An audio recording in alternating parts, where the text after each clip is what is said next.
Nenhum país permanece o mesmo depois de sediar uma Paralimpíada. Pelo menos é o que se espera. Paralimpíadas, inclusão ou exclusão? É o assunto do Sala de Convidados de hoje.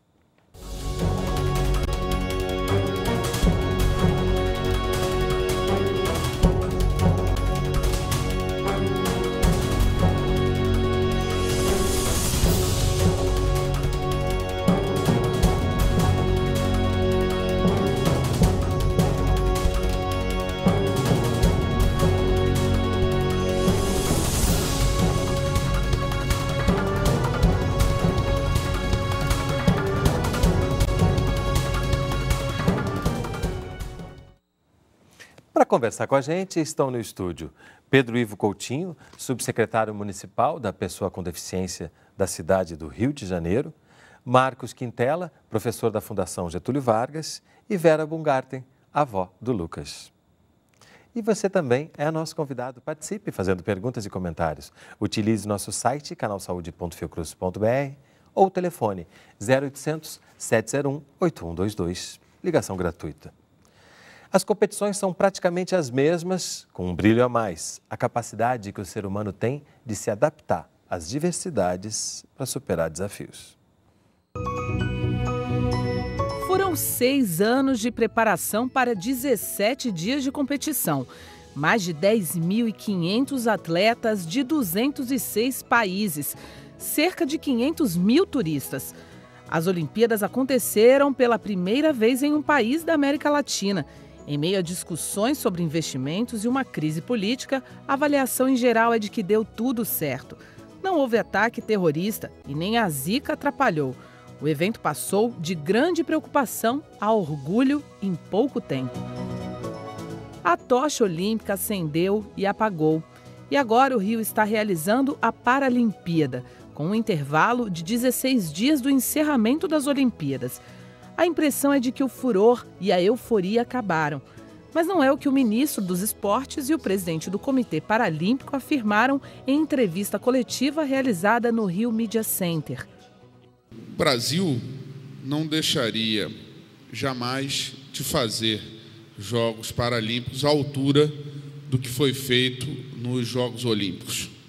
Esse é um tema absolutamente importante para o nosso país e para a nossa sociedade, porque ele transcende simplesmente a questão do esporte. Ele vai mais além, muito mais além. Trata de inclusão, trata de se mostrar a superação, de se mostrar, de se discutir temas importantes como a acessibilidade, a da inclusão, eu já disse ao início. Portanto, o governo brasileiro dá tanta importância quanto, ou até mais importância, ao sucesso dos Jogos Paralímpicos do que exclusivamente ao sucesso dos Jogos Olímpicos. Nós damos a mesma importância a um e a outro.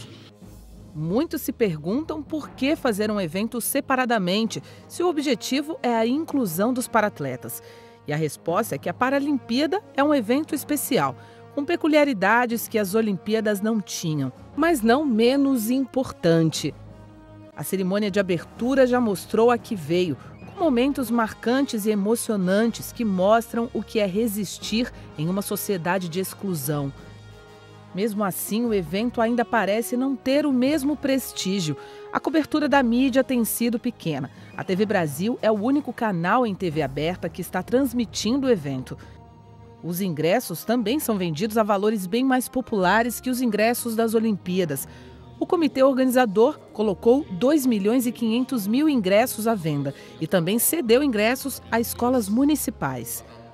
Foram vendidos mais ingressos para o primeiro final de semana no Parque Olímpico para os Jogos Paralímpicos do que para os próprios Jogos Olímpicos. Então, se a gente pegar a primeira semana dos Jogos Olímpicos, a gente vai ter mais gente no Parque Olímpico nesse final de semana dos Jogos do que naquela ocasião. Até 18 de setembro, 4.350 paratletas de 178 países disputam 528 medalhas. E a grande expectativa com a boa atuação brasileira, que, segundo o comitê, é a maior delegação, com 286 atletas disputando em todas as 82 modalidades. sucesso do esporte paralímpico, que está permitindo ao Brasil cada vez mais se tornar uma potência, tem três pilares. O primeiro, a enorme capacidade e talento da nossa população, que dá esse número fantástico de grandes atletas paralímpicos que nós temos com muito orgulho no nosso país. Segundo, parceria entre o setor público e o setor privado, uma parceria que flui muito bem. E o terceiro, eu registro aqui congratulações à atuação do Comitê Paralímpico Brasileiro, que faz uma gestão eficiente no desenvolvimento do esporte paralímpico no Brasil. A meta é atingir o 5º lugar. Nos Jogos Paralímpicos de Londres, o Brasil ficou em 7º lugar geral. Bom, estão acompanhando a Paralimpíada? Claro. Essa questão de não ser o mesmo evento, de ser um outro evento, se explica por essa questão das peculiaridades do que precisa ser, do que um evento precisa, do que o outro precisa? Olha, para começar nosso bate-papo aqui, eu gostaria de dizer que eu estive presente na cerimônia de abertura dos Jogos Paralímpicos e fiquei realmente impressionado com a questão da superação que eu digo que não são nossos para-atletas, né? São super-heróis, né? A gente teve uma demonstração de organização, foi um evento realmente para todos, né? A gente teve a questão da acessibilidade debatida o tempo todo, inclusive no momento em que foi acender a pira dos Jogos, foi emocionante porque o nosso para-atleta Clodoaldo Silva teve a dificuldade da acessibilidade numa escada, subir, como é que ele subiria aquela escada, porque é a dificuldade que hoje em dia as pessoas com deficiência, né, apresentam na sociedade, né? A questão da acessibilidade e mobilidade. Eu acho que é a grande questão hoje que está em voga dentro das políticas públicas voltadas para o segmento das pessoas com deficiência. Em relação à diferença entre aos Jogos Olímpicos e Paralímpicos, né, eu acredito que nós ainda vamos surpreender muito, né, com a questão dos Jogos Paralímpicos. Não foi à toa, como o próprio ministro disse, nós tivemos a venda de ingressos superando os Jogos Olímpicos, né? E o número de espectadores nas arenas também tem surpreendido muito o comitê, né? Até então, antes mesmo de começar os Jogos, já estava todo mundo muito preocupado, será que vai conseguir vender os ingressos? Será que vai ter público para assistir os Jogos? E, de repente, houve um boom, né, muito grande, acho até que um efeito dos Jogos Olímpicos, né, que o Brasil teve uma participação brilhante. Mas eu acredito que ainda falta mais investimento de mídia, né? E um retorno, um olhar mais para a causa da pessoa com deficiência. E o dia que se tornarem mais sensíveis à questão da pessoa com deficiência, né? E ver essa questão da superação, dos ganhos que eles podem trazer. Então, eu acho que é importante a mídia olhar cada vez mais para a causa, realmente. Né? Você salienta a mídia, foi colocado aqui, né? A cobertura das Paralimpíadas é completamente diferente da cobertura das Olimpíadas. Ressalva-se que a TV Brasil está fazendo a cobertura em canal aberto, mas é a única aberta que está tendo uma cobertura maior. O que você acha que tem a ver essa questão de maior prestígio? Tem alguma questão econômica envolvida também? Como é que a gente pode tentar entender isso? Acho que está muito ligado à questão econômica. Eu vejo assim. É sempre aquela história do retorno, né? Acho que a televisão trabalha nessa... Televisão comercial, né? Televisão comercial. Então, ele vai ver o que dá retorno para mim. Eu transmitir a abertura das Paralimpíadas ou passar uma novela, um filme. Quer dizer, é injustificável, né? Porque o evento é grandioso, o evento era esperado, todo mundo sabia, todas as outras mídias falaram sobre o evento. Como é que, então, uma televisão de grande porte não transmite aquele evento? Né? Foram transmitidos na TV a cabo, não é isso? Elas transmitiram. Volta a questão econômica, né? Para isso... quem tem acesso à TV a cabo. Exatamente. Aí vem, para mim, um tiro no pé, porque repercutiu negativamente para as grandes empresas. Porque a internet, as redes sociais, realmente caíram em cima disso e ficou aquele vazio, né? Porque a gente vê também que quem assiste, quem tem a oportunidade de assistir, sai mexido, não só pela emoção, mas também pela coisa específica da Paralimpíada, né? Você teve a oportunidade de assistir ao vivo, em loco. Como é que foi isso? Bom, eu fui assistir um jogo de tênis no Parque Olímpico. A abertura também, eu só vi a cobertura na televisão. Na televisão. Mas eu acho que, inclusive, foi comentado, não sei se os números são realmente esses, que estava muito mais cheio do que nas Olimpíadas. Eu acho que o fato de colocar preços populares atraiu o público não só assim para as atividades esportivas, mas para conhecer os locais, né? Então ficou uma coisa mais acessível, mais democrática. Né? E acesso é uma palavra interessante que a gente está falando aqui, o tempo inteiro de acessibilidade. Né? E engraçado, só me permite, eu percebi na questão das redes sociais, das mídias sociais, um movimento muito positivo em relação aos Jogos Paralímpicos, né? Como não se viu, por exemplo, nos Jogos Olímpicos. Eu acho que essa comoção, né, que talvez a mídia, a TV aberta não nos transmite, a internet tem proporcionado isso para os espectadores. Né? A gente tem que ver hoje a ferramenta da mídia social com uma importância muito grande, né, na divulgação, tanto desses eventos dos Jogos Paralímpicos como dos Olímpicos, e eu acho que isso foi um termômetro, né? As pessoas cada vez mais emocionadas, colocando vídeos da vitória da pessoa com deficiência, superando suas barreiras, seus limites, e que estando lá no estádio também é uma outra emoção, né? Você sente ali a energia do público, querendo ver aquele atleta, aquele para-atleta chegar até o final da sua competição. Então, isso está fortalecendo mais ainda a questão do acesso, né, aos jogos. Então, juntando as duas coisas, acesso e emoção. Você foi assistir a partida de tênis com seu neto. Isso. Que é cadeirante. Isso. Como é que é essa questão de chegar lá e depois de assistir o espetáculo, né? Que acaba sempre sendo um espetáculo. A gente usou o transporte público, que, assim, em comparação com o restante do transporte público no Rio de Janeiro, realmente, assim, excelente. Mas, mesmo assim, como é distante, tem muitas baldeações, você passa de um transporte para o outro e tal, para quem vai com cadeirante, ainda assim é cansativo. Assim, entra e sai, desce do elevador, sobe do outro lado, plataforma do metrô do outro lado, aí entra no BRT, aí salta no terminal, entra num outro ônibus, aí na hora de saltar a plataforma, o elevador não funciona, enfim. Mas, nossa, assim, sem comparação com o restante da cidade, que é muito precário. O Rio de Janeiro não é uma cidade acessível mesmo.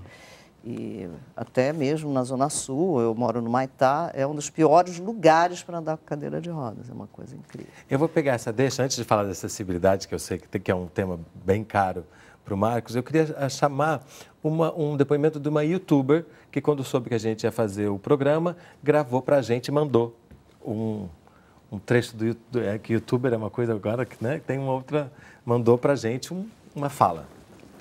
Não basta a Paralimpíada já ter sido super prejudicada pelo fato de que o mundo inteiro já foi embora do Rio de Janeiro. A Paralimpíada não foi nem citada no encerramento das Olimpíadas normais, né, Considerando o fato de que os Jogos Paralímpicos não é nem a mesma chama que rola, e simplesmente decidem não mostrar, não televisionar a abertura das Paralimpíadas, nem os Jogos. É que eles vão fazer o quê, gente? Não me vem com essa história de super-herói. Super-heróis somos todos nós, todos os dias. Nós somos humanos. Não é um poder místico de super-herói. Isso é o guia da sobrevivência, o instinto da sobrevivência, entendeu? Eu acho que seria uma adição muito legal, muito importante, e que as pessoas iriam gostar de assistir os Jogos Paralímpicos o tanto quanto gostaram de assistir as Olimpíadas na TV.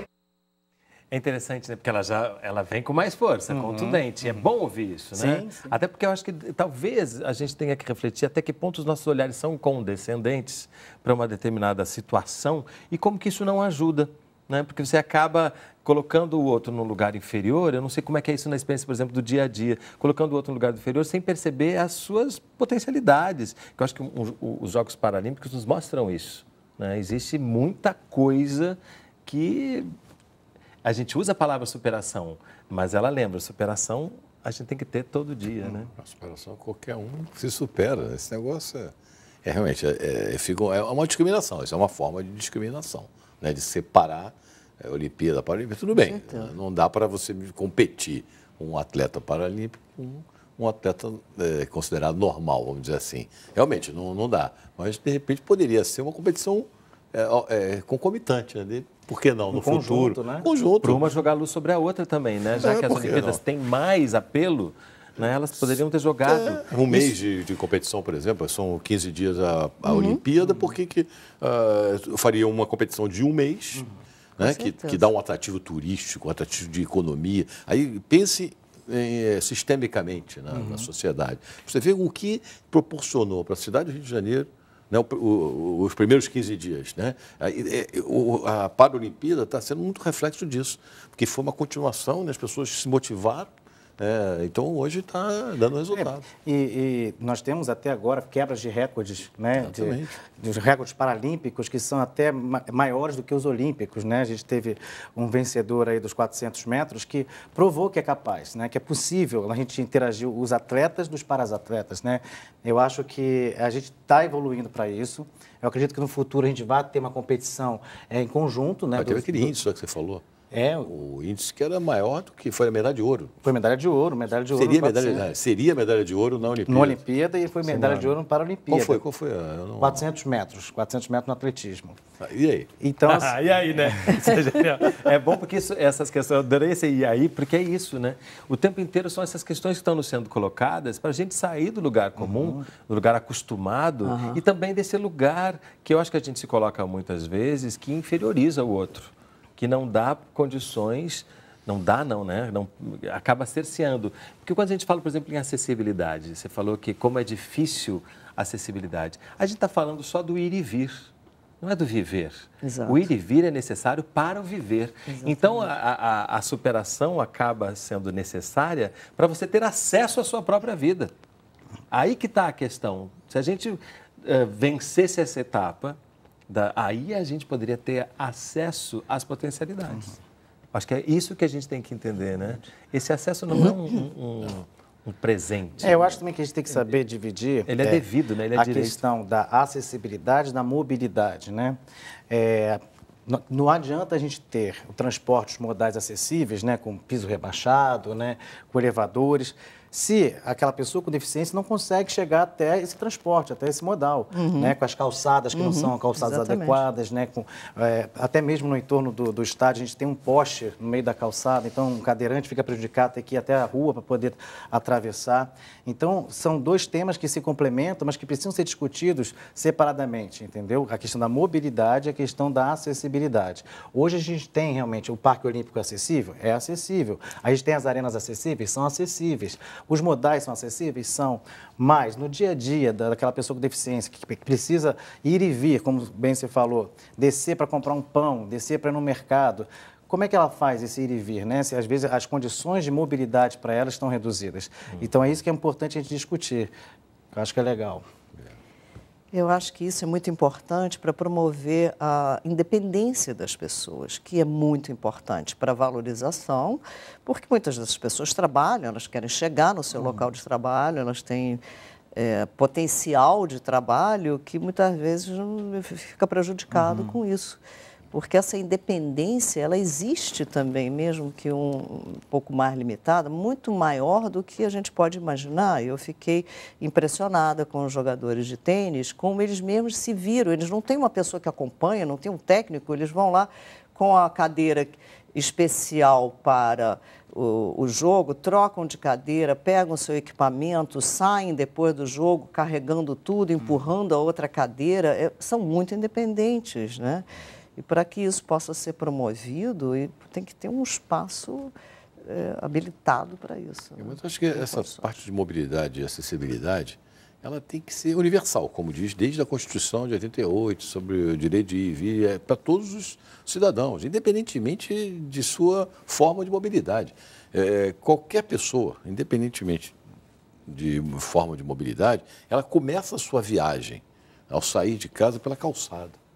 A viagem, o transporte público, em qualquer lugar do mundo, para o ser humano, começa pelo modo chamado a pé. Tá certo? Então, eu saio da porta da minha casa, eu vou pisar numa calçada para me deslocar a um ponto de ônibus, ou um ponto de táxi, pegar minha bicicleta e continuar a pé. Isso já começa o problema no Rio de Janeiro. Exatamente. Nós não temos nenhum modelo no Brasil, em todos os 5.000, não sei quantos municípios do Rio de Janeiro, de acessibilidade. Nenhuma cidade no Brasil é modelo de acessibilidade. Tá? E não só para deficientes físicos, para o cidadão. Curitiba não tem alguma coisa Curitiba específica? é um dos que tem um índice maior. Então, existem os índices. Tá? Aí eles vão medir isso pelos ônibus urbanos, que hoje também é difícil, porque Curitiba só tem o modo de transporte público por ônibus, eles não têm trens e metrô. Então, ele vai baseado aqui. Tem um alto índice hoje, quase de 100%, da chamada acessibilidade no transporte público de coletivo. Mas isso é relativo, porque são muitas adaptações, como você falou. Adianta eu ter um elevador, que já é uma coisa não desejável, todos os ônibus deveriam ter piso baixo, com espaço, com balaústre, com tudo dimensionado lá dentro, e você não funciona o elevador. E outra coisa, nós estamos até fazendo um teste disso aí, até na internet tem lá um vídeo sobre isso. Pegue 3 cadeirantes, coloque para entrar no ônibus. Você quebra a viagem daquele ônibus, você vai ter um desgaste aquele elevador que sobe e desce, coloque, ou seja, você não tem espaço interno para 3, 4 cadeiras, então você criou um problema. Então, isso aí tudo é mobilidade, tá certo? Então, um táxi que vem preparado para... Então, tudo é adaptado. Tudo adaptado. Então, é uma situação... Enquanto é adaptado, é sinal que o pensamento ainda não se fez. E não pode ser por lei. Lei é o que não deixa de ter no Brasil desde 1988. Se você pegar, eu tenho até a lista das leis que eu não decorei, até a última agora de 2015, que é a lei da CC. LBI, a Lei Brasileira de Inclusão. E aí você começa a dar prazos, não se cumprem os prazos. Eu até participei de vários programas no início de 2015, agora, quando dava 3 anos da Lei de Mobilidade Urbana do Governo Federal, que impunha situações para serem cumpridas pelos municípios. Ninguém cumpriu. Existe aqui a Maria de Lourdes Gomes, do Rio de Janeiro. Não consigo parar de assistir às competições paralímpicas. O que será que nos faz ficar tão fascinados por essas competições? Logo em seguida tem Luciane Fraga, de São Paulo. Os Jogos Paralímpicos colocaram as pessoas com necessidades especiais nas ruas, na TV, na cara da gente. Tivemos que olhar, que ver, que lidar com o diferente, que perceber e se rever no modo como incluímos o outro na nossa vida, no nosso mundinho. Quantas vezes não quisemos olhar para a dificuldade física do outro? Agora não, estão lá, para o mundo todo ver. Corpos mutilados, desnudos, apresentados da forma que são. E vemos beleza neles, vemos adaptação, vemos vida. Nossa, que lindo. É bonito, né? Nossa, muito bacana. E essa coisa também, né, de ver mesmo, ver para entender as nossas semelhanças, né? Somos todos humanos com deficiências. Mas, ao mesmo tempo, temos que entender que a nossa sociedade permite que a gente se supere indo e vindo, fazendo. Eles têm essa dificuldade a mais para conseguir. É um preconceito que existe. Pior do que as deficiências físicas são as deficiências morais, espirituais, que hoje assolam o país. Então, isso ninguém escreve. E elas não são tão visíveis assim, né? Como uma deficiência física. E aí não tem lei que dê conta. Né? Eu acho importante, assim, já que nós estamos debatendo sobre o tema Paralimpíadas, que trouxe para a discussão, trouxe para as mesas de bares a questão da deficiência, né? Hoje em dia as pessoas... Parece que todos viraram expert em deficiência, né? Porque eu tenho fulano que eu conheço que tem uma deficiência. Eu tenho um parente. Isso é bacana porque tira um pouco do preconceito que ainda é muito enraizado em relação às pessoas com deficiência. Pula-se uma barreira, a discussão é válida, é pertinente. Quando a nossa telespectadora aí diz que é emocionante, que traz uma emoção, realmente é emocionante a questão da superação. E aí eu discordo um pouquinho da nossa youtuber ali, porque é uma superação. Para uma pessoa que já tem uma constituição física completa, né, que já é difícil você vencer barreiras, você ganhar um campeonato, para uma pessoa que como tem uma amputação, tem uma dificuldade neurológica, é muito mais difícil. Então, é uma superação, sim. Mas eu acho que talvez se a gente deslocar o pensamento da superação para o próprio esporte, sim, eu acho que a gente chega num lugar interessante, né? Porque o esporte em si propõe isso. Sim. Para todo mundo que for abraçá-lo ou que possa ser abraçado pelo esporte. E aí a gente já começa a pensar também na importância que tem uma competição como essa numa cidade, num país, né, que é colocar o esporte como uma possibilidade real de transformação da sociedade. Está acontecendo uma coisa interessante nas mesas dos bares, como você está falando. Isso. Começa o sujeito a falar assim, isso é covardia. Esse sujeito não podia estar ali. Né? Como é que esse cara joga com outro que tem braço, outro nada sem os 2 braços e medindo as deficiências de um de outro, né? E exaltando. Por exemplo, eu fiquei impressionado com uma coisa que eu nunca tinha visto na vida. O sujeito jogando tênis de mesa com a boca sem os 2 braços. E o cara não estava jogando a bola para o outro lado. Eu não sei se eu ganho dele. Eu sei, eu acho que você não ganha. O cara, ele fazia lances incríveis. Primeiro que ele já levantava a bola para sacar com o pé. E depois ele fazia o movimento com o pescoço em várias situações que eu falei, peraí, isso é impossível. E está lá o sujeito fazendo. E feliz da vida. E as pessoas com o nome de pena. A pena é uma situação complicada nesse momento. Eu tenho pena do cara. E o cara está lá feliz. Pô. E o cara que tem os 4 membros aí reclamando da vida o dia inteiro, que não sai de casa, não se supera em nada. É interessante você falar, né? Porque essa fala da pena, ela ainda é resquício desse olhar superior. Né? Que eu aqui completo, tenho pena de você que não é completo. E você não faz nem metade disso. E o que cada um faz da sua vida que entra em questão. Sala de Convidados vai fazer um breve intervalo. Não sai daí, a gente volta já.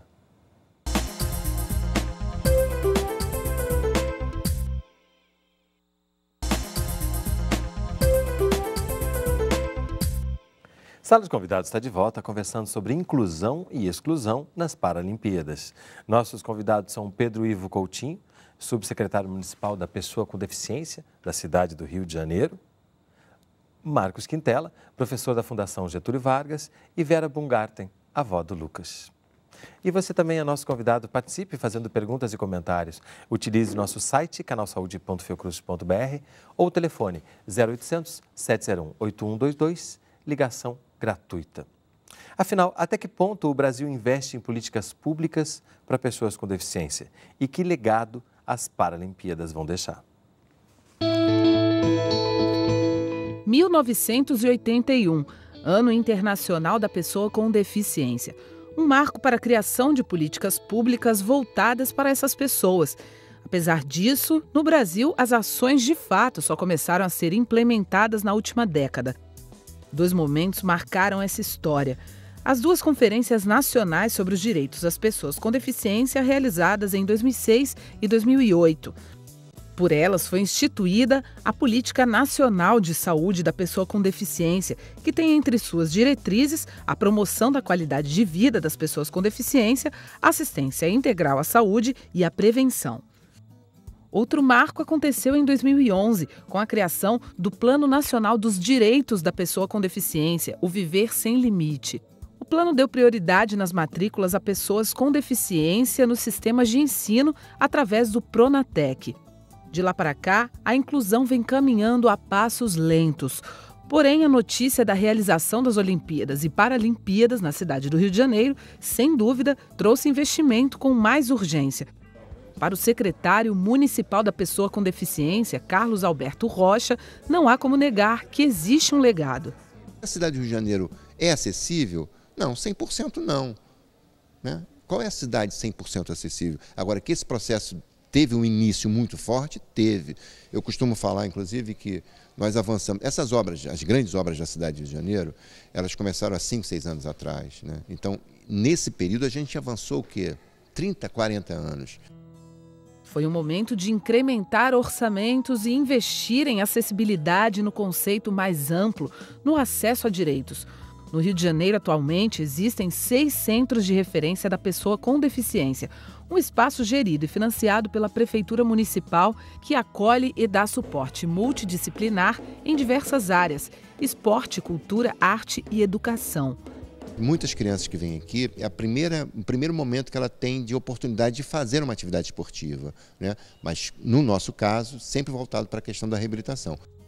Os centros atendem atualmente 950 usuários, sendo 160 crianças. Tiago tem 25 anos e nasceu com paralisia cerebral. Ele está sendo acompanhado pelo Centro de Referência de Irajá há 1 ano e tem demonstrado bastante evolução, principalmente na forma de se comunicar. A mãe dele, no entanto, pondera sobre a inclusão estar limitada a estes espaços. Tem muitos cadeirantes no Rio de Janeiro, no país todo, então a gente precisa de muito acesso para as crianças, né? Agora mesmo, eu vim do banco, não tem uma rampa, aí eu tenho que fazer força para poder levantar. Tem ônibus que o elevador está enguiçado, tem ônibus que não tem o cinto, Então, é muitas coisas que a gente ainda temos que reclamar para os nossos filhos mais tarde, né? Eles não vão ter mãe a vida toda, né? Então, a gente tem que brigar para o nosso direito dele e da gente. Equipamentos públicos acessíveis fazem parte do legado olímpico, assim como a discussão sobre a inclusão. O desafio agora é saber até que ponto vai o debate depois que o mega evento acabar. O desafio dá continuidade, né? Assim, a gente deixa o legado da discussão, né, trazendo para dentro da Prefeitura da cidade do Rio de Janeiro a discussão da inclusão, e que isso não tenha fim, né? Porque isso é uma ação continuada, isso é uma questão cultural e de educação, transformar de fato essa cidade em uma cidade de todos e para todos. Esse é o nosso desafio, não pode interromper agora, isso não pode ser uma política de governo, tem que ser de Estado, né? O Brasil tem que pensar nisso, incluir é importante. É interessante porque o esporte aparece mais uma vez aí com esse potencial. Mas eu não posso deixar de lembrar a fala dessa mãe, que eu acho que tem um pouco a ver com o que você falou da autonomia, que ela fala, né? Ele não vai ter mãe o tempo todo. Tanta coisa nessa fala, que mostra também como que as pessoas da família são sobrecarregadas a partir da necessidade de dar esse cuidado especial. E quando não tem esse apoio público de uma cidade que acolhe, isso fica ainda triplicado. E é tão forte essa frase, né? E não vai ter mãe o tempo todo. Deixa a gente pensando no que acontece no dia a dia, né? Lá na Secretaria, né, da SMPD, nós temos essa preocupação com as famílias também, desde o acesso aos equipamentos, que a gente tem o Núcleo Integrado de Atenção às Famílias, que são os NIAFs, que já faz o acolhimento dessa família. A gente entende que a gente não reabilita somente a pessoa com deficiência, mas também a família, quiçá a sociedade também, né, através das comunidades onde essas pessoas com deficiência estão inseridas. Então, a gente tem um trabalho também do Cuidando de Quem Cuida, que é um projeto da SMPD, que a gente trata as pessoas que cuidam das pessoas com deficiência. Ali vocês puderam ver um dos equipamentos nossos, que é de Irajá. Nós temos atualmente 6 equipamentos espalhados pela cidade do Rio de Janeiro. Ainda temos muitos desafios pela frente, né? Mais projetos para frente para poder criar novos centros de referência. E foi como a mãe falou, não adianta, não basta apenas o nosso centro de referência ter a acessibilidade, ter a questão do espaço todo adaptado, se a cidade não está preparada para isso, né? Beatriz de Niterói, ouço o ministro do governo golpista falar e penso que ele mora em outro país, no País das Maravilhas. Não reconheço nada do que ele falou. Ainda estamos muito atrasados em relação à inclusão no Brasil e a iniciativa privada tende a investir em quem dá retorno financeiro. Cai na real, ministro.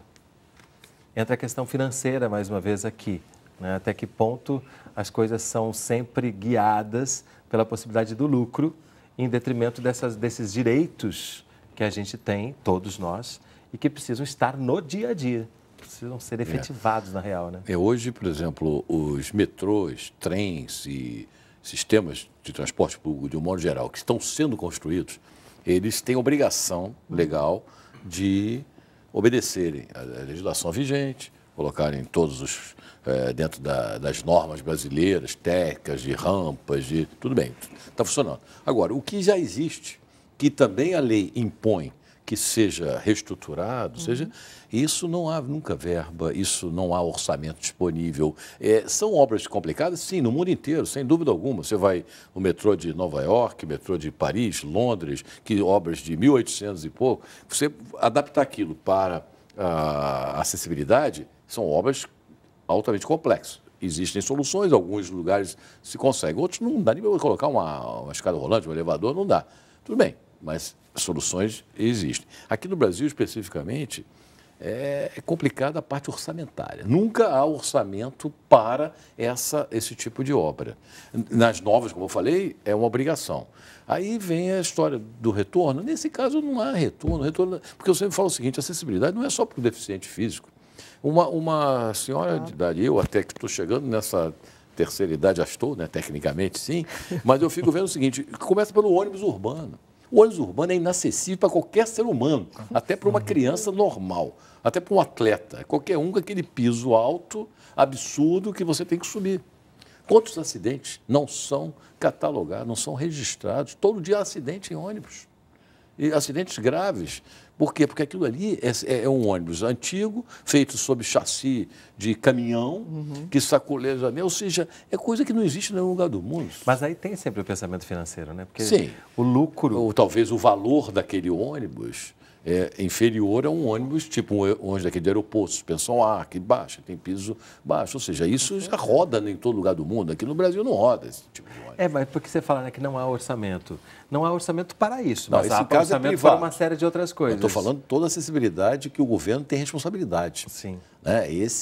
Ele deve carecer de falta de orçamento. Se vai brigar por orçamento, o orçamento vai para uma outra área que dá. Talvez não retorno, no caso de governo, mas retorno mais político, dividendo político, dividendo de mídia. Claro. Entendeu? Isso compromete a própria... Cada vez mais a gente está aprendendo que política e retorno financeiro para políticos é quase a mesma coisa no nosso modus operandi, que está acenando mudanças. Renato, né? Desculpa, isso para mim, eu volto àquela palavra, é tiro no pé. Porque você está fazendo contra você mesmo. Sim. Você vai ser deficiente em algum momento da vida, seja temporário, por um acidente ou por idade. Então... Adamastor, de Recife, turista. Fui assistir ao jogo de futebol de 5 cegos e fiquei impressionado com a habilidade desses jogadores. Eles cruzavam a bola, não tinham medo, falavam de fragilidade e de força. Cheguei, por vezes, a esquecer que eram cegos. Foi um exercício para todos que estavam lá. No país do futebol, respeitar a necessidade de silêncio para os atletas foi duro, mas foi gratificante, deu vontade de voltar. Porque precisa de silêncio para ouvir o barulhinho da bola, né, e conseguir... Mas é interessante, né? Porque há necessidade de mudanças físicas e comportamentais. Que eu acho que, se a gente pensa em legado, a gente tem que pensar nesses dois legados. A cidade precisa ficar mais acessível, mas nós precisamos ficar também. E também promover um respeito maior pelo próximo, seja ele quem for, né? Não é só de olhar com o diferente, mas ter respeito pela pessoa que está do seu lado, né? E um respeito que seja amplo, geral e restrito, né? Pelas capacidades, pelas potencialidades, pela possibilidade de independência, como você falou aqui, né? Queria perguntar ao professor Marcos se podemos citar alguma cidade brasileira que tenha uma arquitetura includente no Brasil. João Carlos, estudante de arquitetura da PUC-Paraná. Olha, como eu falei, em termos aí de acessibilidade, hoje considerado uma cidade mais próxima de uma cidade modelo é Uberlândia, em Minas Gerais. É uma cidade que tem um alto grau de acessibilidade, de calçada, de transporte, uma opção de coisas... Uma cidade de 600 mil habitantes, mas que é uma cidade muito interessante, pelo que eu conheço e pelo que eu estudo disso aí. O restante das cidades são em determinados sítios, né? Então você vai no centro da cidade agora com o Boulevard Olímpico e ali são ilhas de acessibilidade que não é aquilo que se deseja para uma cidade. Então eu acho que... quase como a gente dissesse, você pode usar a cidade, mas só aqui, aqui e aqui. Né? Então, você me falou o negócio dos pontos turísticos. Isso. O Pedro, antes aqui do programa, nós estávamos conversando, ele estava citando esse problema dos pontos turísticos do Rio de Janeiro, que não são acessíveis. Ou sua maioria. Né? Na sua maioria, e ali já é um ponto. Então, eu acho que, no modo geral, como ele está perguntando, eu não desconheço qualquer tipo de cidade que tenha tem ilhas, né? Que isso aí é aquela brincadeira para inglês ver. Eu não quero para inglês ver, eu quero para eu sair de casa e ter acessibilidade em qualquer lugar da minha vida. Né? Como é que é isso, Vera? Depois de ter passado por essa experiência, né, de ter ido com o Lucas para assistir a Paralimpíada e esse retorno até para ele também, né, de ter participado dessa trajetória, desse momento. Olha, ele gosta muito de movimentação, ele gosta de passear, então essa coisa do transporte, muita gente, vozes e crianças e tal, ele gostou bastante mesmo. O jogo em si, ele não tem ele não enxerga muito bem. Então, como é distante a área para cadeirantes nessa arena que é bem grande, que nós fomos, é meio alto e é distante, né? Não tem muito jeito. Então, o jogo em si, ele não aproveitou muito. Nós é que aproveitamos mesmo, porque eu achei fantástico. Mas as primas dele, que são minhas outras duas netinhas, que são bem pequenas, foram assistir a um jogo de basquete e eu acho que foi muito importante para elas que convivem com o Lucas ver essa possibilidade também, né? Enfim, de potenciais que as pessoas têm, né? Que não sei até que ponto, mas o próprio Lucas pode também ir ganhando, né? Ele tem potencial de ir ganhando algum grau de autonomia, algum grau de independência. E é interessante você ver as crianças tendo acesso a isso. Eu acho super importante. Tanto crianças com deficiência quanto crianças sem deficiência, para entenderem essa possibilidade desse outro olhar. E aqui caiu na minha mão uma matéria ontem sobre escolas que sofrem com falta de agentes de apoio a deficientes, né? Pais e mães se unem para cobrar do município mais profissionais de auxílio a crianças que necessitam de cuidados especiais. A gente sempre fala muito, quando a gente fala das Olimpíadas, do percurso que os atletas têm que cumprir para chegarem a ser atletas olímpicos. Quando a gente pensa nos para-atletas, a gente também pensa, né? Como é que é isso? Você também sair do seu dia a dia para se transformar num para-atleta olímpico. E a gente sempre pensa nas dificuldades de inclusão desde o princípio, nas escolas, além do transitar pela cidade. Como é que a gente pode pensar isso? Como que a cidade pode e o país aprender com essa Paralimpíada para entender que é desde cedo que precisa se pensar nessa relação com as pessoas portadoras de deficiência? Então, essa questão do apoio escolar é um assunto que está ainda muito delicado em discussão, né? Pela questão desse apoio ter que ser desenvolvido através de um mediador na sala de aula, né? Aqui explica, né?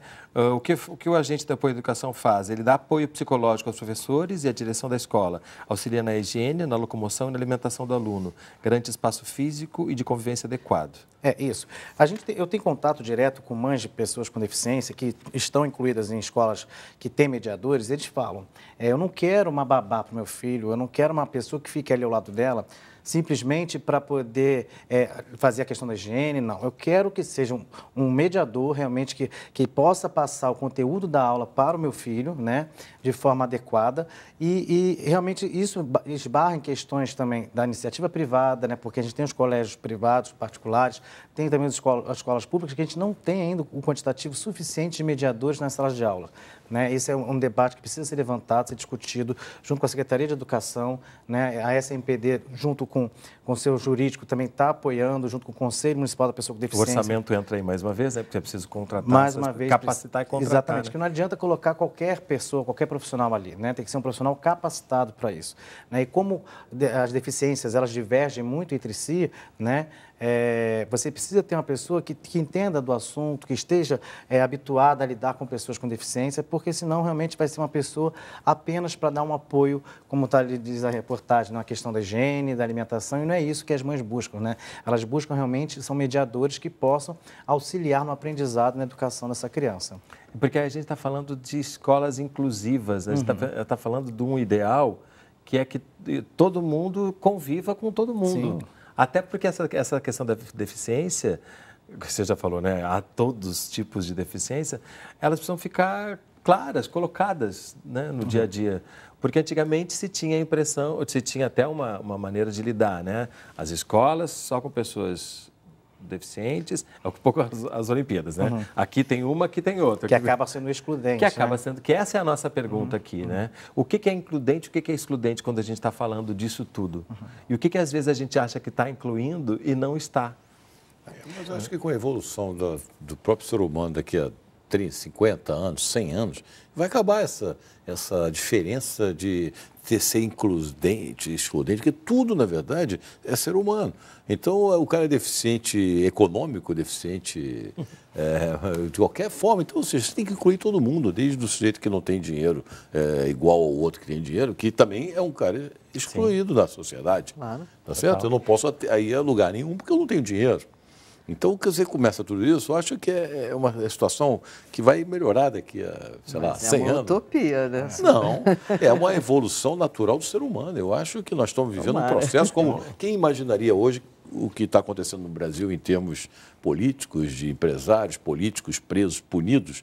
Isso, eu, quando eu era garoto, isso aí uma coisa, era mais do que utopia. Sim. Era mais do que utopia. E hoje nós estamos vivendo um processo de início, ainda não é o ideal, vai levar 100 anos, tá bom.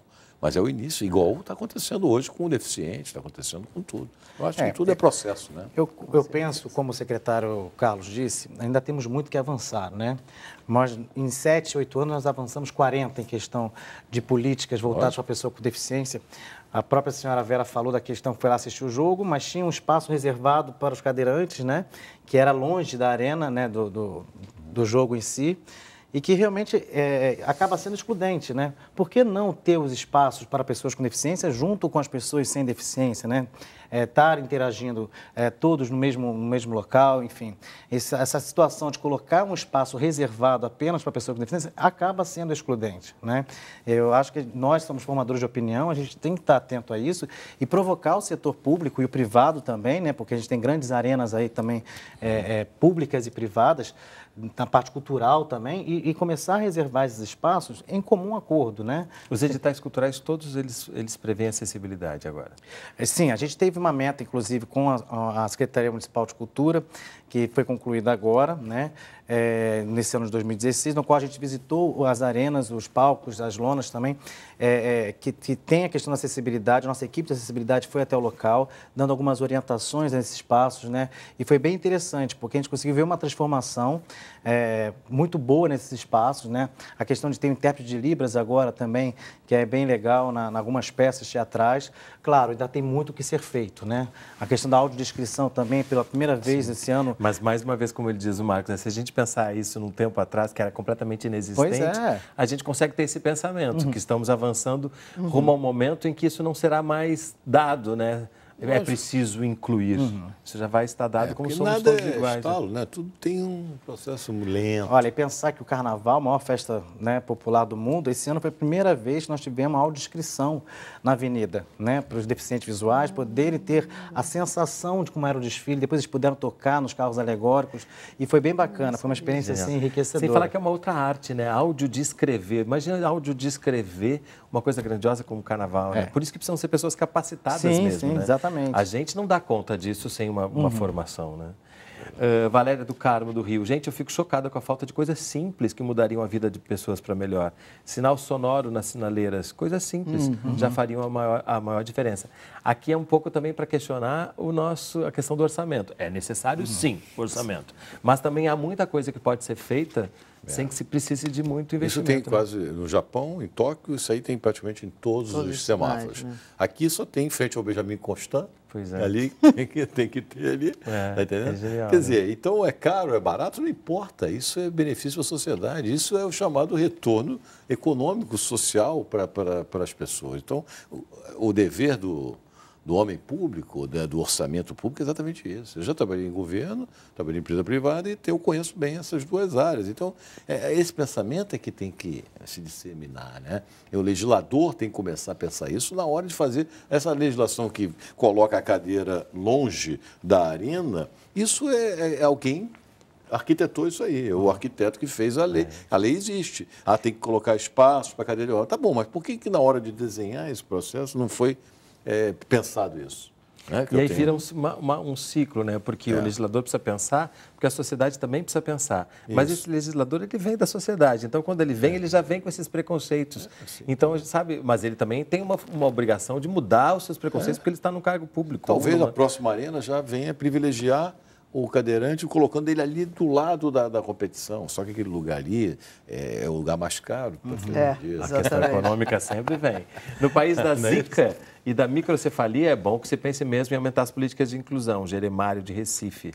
Ainda temos essa questão, a gente já fez um programa inteiro sobre isso, desse impacto que a Zika causou e vai causar nas famílias, e geralmente famílias muito empobrecidas, que vão ter que lidar com a vida.